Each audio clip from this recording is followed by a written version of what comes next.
Hello students. In the last lecture, we discussed about two Bretton Woods institutions, namely the IMF and the World Bank, and their structure and functions, and the criticisms raised against their functioning. In this lecture, we will discuss about the third Bretton Woods institution, that is the General Agreement on Tariff and Trade, and its successor, the World Trade Organization, and how to reform the Bretton Woods institutions or Bretton Woods system in general. Now let us discuss about the GATT and the WTO, which is considered as the third anchor of the Bretton Woods system. The World Trade Organization was formed in the year 1995 as a replacement of the General Agreement on Tariffs and Trade, which we call as GATT, established in the year 1947. However, GATT only emerged at the basis of the post-war international trading order as a result of the failure of establishing another important organization at that time called International Trade Organization. So the earlier idea was to establish International Trade Organization like the IMF and World Bank, but it could not be established due to differences. So that's why as a temporary measure the GATT was established. In essence, the GATT was an agreement amongst the member countries to apply the multilateral principles of non-discrimination and reciprocity on matters of trade. So, the main focus of GATT was to promote multilateral trade, and that was based on non-discrimination and reciprocity in relation to trade. This was guaranteed by the requirement that each country had to concede most favored nation status to all the trading partners. In that way, no trading partner could therefore be treated as more favorably than any other. So those who will trade with each other, they will give the most favored nation status to each other, and it was equally beneficial to all. Due to its restricted trade regime, the GATT was replaced by the WTO, which contains three institutional components.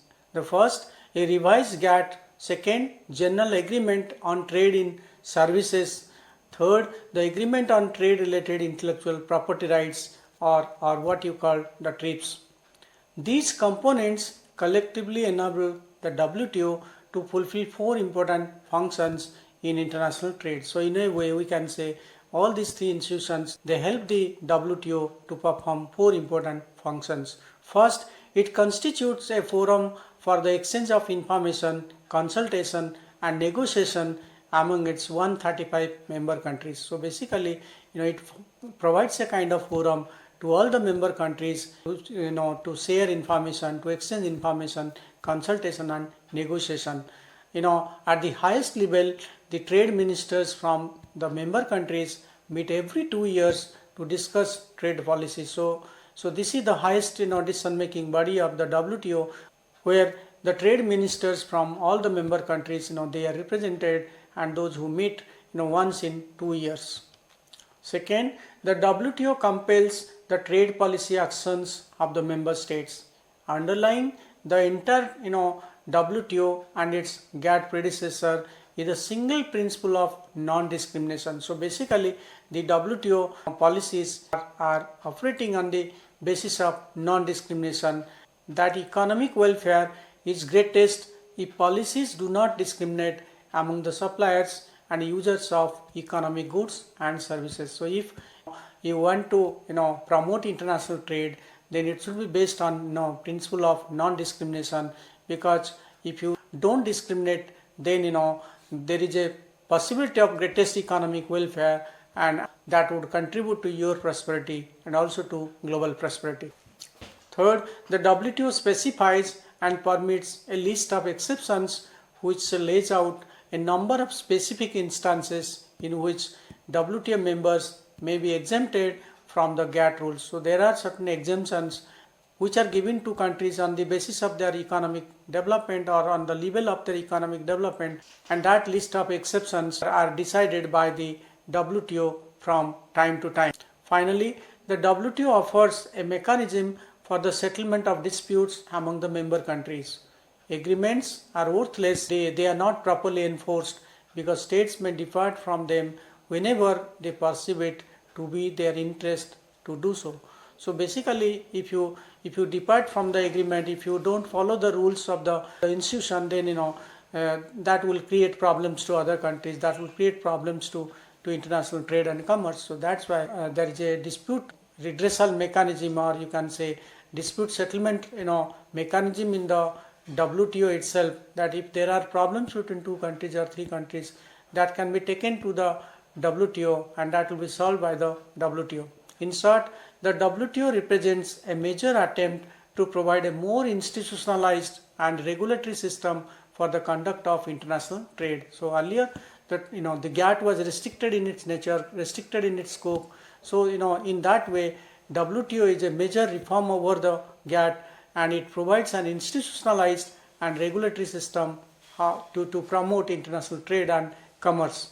Critics of the WTO argue that subtle biases operate within the decision-making structures of the WTO that systematically favor the developed countries over the developing countries. So there are critics who particularly criticize the WTO for its decision-making structure, which is highly in favor of the developed countries. These include a general emphasis on consensus-based decision making, which tends to advantage the developed countries at the cost of the developing countries. If you follow the consensus-based model of decision making, that in a way favor those who are the leading members of the WTO, or those who are the most influential member of the WTO. So that is one criticism leveled against the. Similarly, developed countries are also able to influence the decision settlement process of the WTO when they bring lots of allegations of unfair trading practices against the developing countries. Such subtle biases and the general lack of transparency and accountability in the decision making process of the WTO is led to the critics to describe it as a rich man's club. So there are problems in its decision making structure. There are also problems in the dispute settlement mechanism, and these are the two main criticisms that are leveled against the WTO, and that's why many economists, particularly economists from the global south, they criticize the WTO as a rich man's club, or club that serves mostly the interest of the powerful and economically influential developed countries.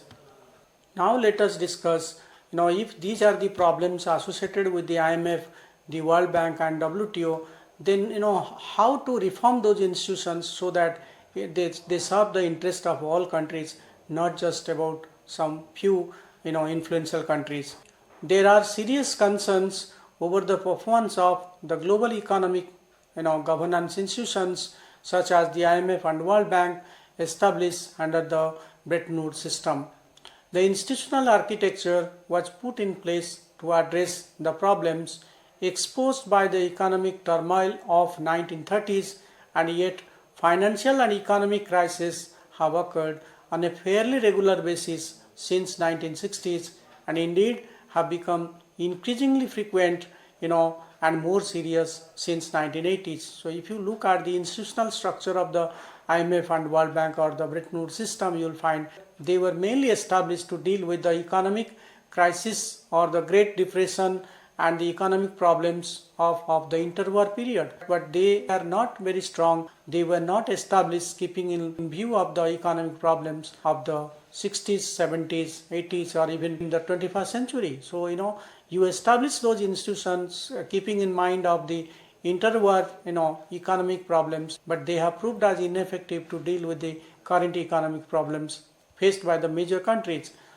After the Asian financial crisis of 1997-98 and the dot-com crisis of 2000, the global financial crisis of 2007 and 9, and the recent COVID pandemic, there were lots of criticisms about the failure of the global economic governance system to provide adequate warnings by highlighting in advance the key instabilities and the crisis tendencies. So we have seen lots of financial crises. There was COVID, there was dot-com crisis, there was many other crises of 1997 or 98 that affected the Southeast Asian countries, and also the 2007 and 9 financial crisis that affected many countries in America and in Europe. But global financial institutions, they were not able to deal with those problems, or how those problems were affecting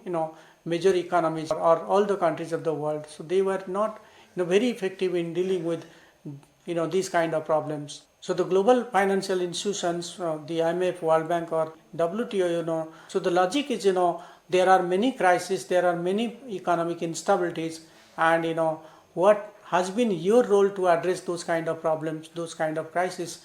So that is again a kind of question mark on the effectiveness of these financial institutions. For instance, Susan Strange has highlighted the dangers of what she called casino capitalism, in which the unregulated dynamics of global capital movements allowed what she called the mad money to surge around the world in speculative eruptions, creating unsustainable bubbles and dramatic crises. So the problem is, if there is free movement of the capital, if you invest without looking at the problems of the countries in which you are investing, or if you are giving loan without looking at the local conditions, local problems, that is definitely going to create lots of problem to those countries. So because of that, there is a strong need to reform those institutions of global economic governance.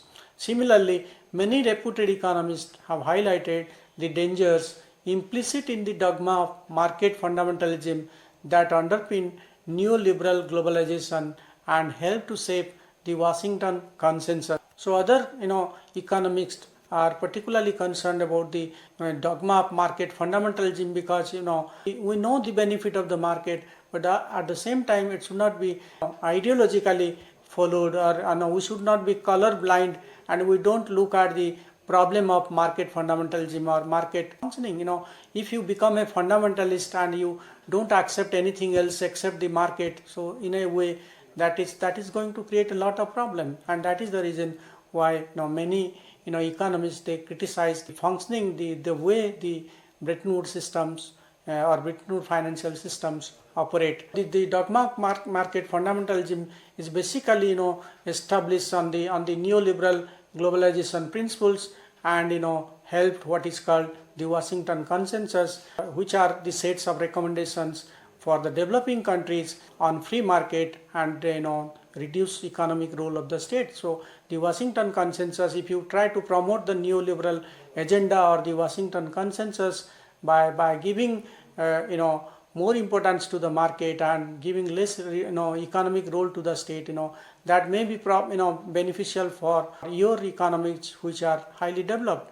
But in the countries, those who are economically not very sound in comparison to the Western developed economies, you need market, but at the same time you need a state, you need the institution that will regulate the market, because the state has to think about the poor, the state has to think about the marginalized, not the market, because market always functions on the principles of survival of the fittest. So it is the state which has to think about the people, think about the community, think about the citizens.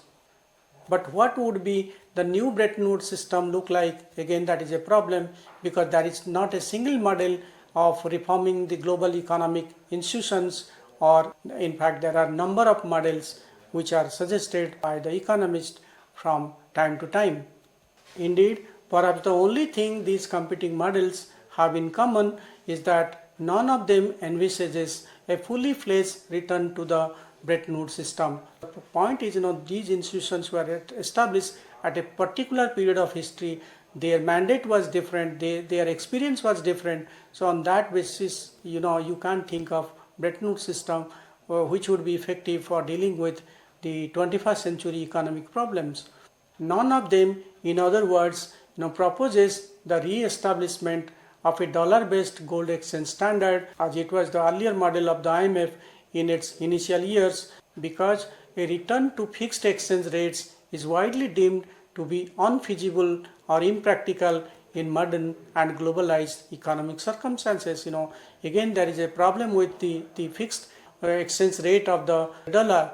Again, if you think that the floating exchange rate is not good and you have to return to the fixed exchange rate of the earlier period, that is again not a solution, because it's not feasible in the modern globalized economic circumstances.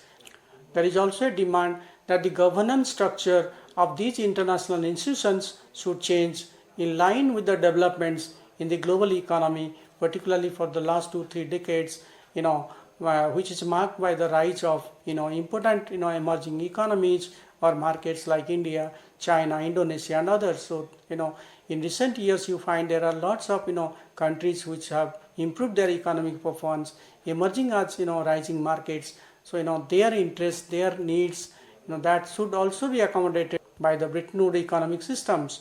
So their interests, their perceptions, and their experience must be accommodated by the Bretton Woods institutional system.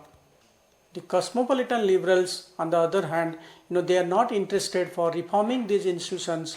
Rather, they think that these institutions are deeply flawed. They have lots of problems. So in their place, there should be new institutions that would serve the interest of not just few countries, but the interest of all countries. For the anti-capitalist, the problem exposed by the 2007 and 9 economic crisis and the COVID, that shows that the problem is not about the functioning of these institutions. Rather, there is a deep economic imbalance and inequality in the global economic system that should be reformed, and there is a need for a substantial redistribution of wealth and power both within the national societies and within the global economy. So it's not a problem, thus it is not a solution to focus on these Bretton Woods systems which have created a lots of economic disparity, lots of economic imbalance in different parts of the world. Rather, there is a need for changing the whole concept of economic governance by focusing on the global redistribution of wealth and power both within the countries and within the global economy. So if we think about these kind of suggestions, there is a chance that that kind of economic model, that kind of economic governance system would benefit all countries. Let us summarize what we have discussed so far. We discussed that the World Trade Organization replaced the General Agreement on Tariffs and Trade, popularly known as GATT, to provide a more comprehensive and enforceable framework for international trade rules and dispute resolution. Unlike the GATT, which focused mainly on goods, the WTO expanded its scope to cover services, intellectual property rights, and agriculture, reflecting the evolving nature of global trade and economic relationship. The three institutional components of the World Trade Organization are the Ministerial Conference, the General Council, and the Dispute Settlement Body. The Ministerial Conference sets policy direction and oversees negotiations. The General Council acts as the highest decision-making body, and the DSP resolves dispute between the member countries regarding trade agreements and rules. The World Trade Organization functions primarily to facilitate international trade by providing a forum for negotiation of the trade agreements, ensuring transparency in trade policies, and settling disputes among the member countries.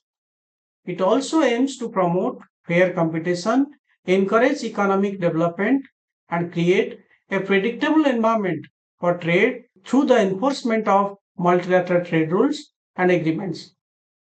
Main criticisms against the WTO include claims that it prioritizes the interest of developed countries, promotes corporate globalization over social welfare, and undermines national sovereignty by imposing rules that restrict policy space for developing countries.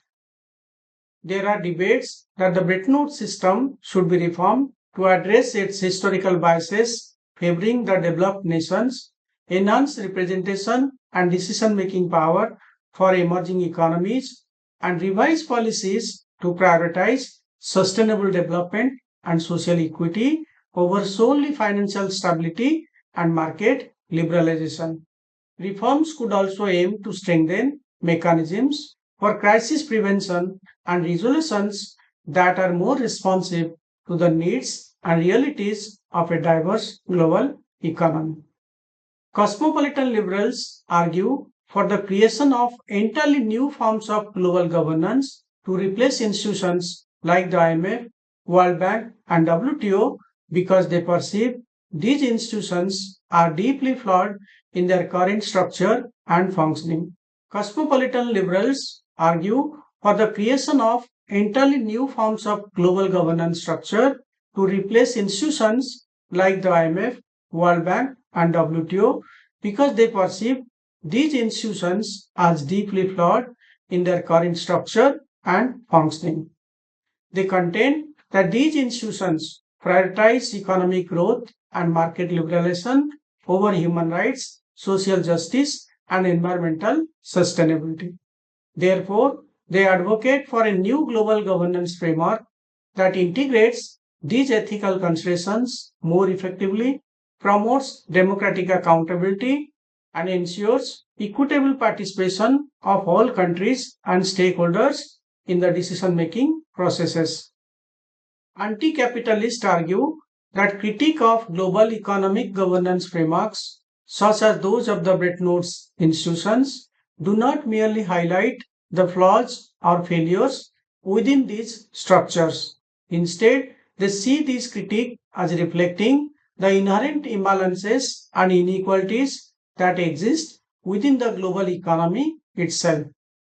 From their perspective, global economic governance frameworks often perpetuate and exacerbate these imbalances by prioritizing the interest of powerful nations and corporations over the needs of marginalized communities and developing countries.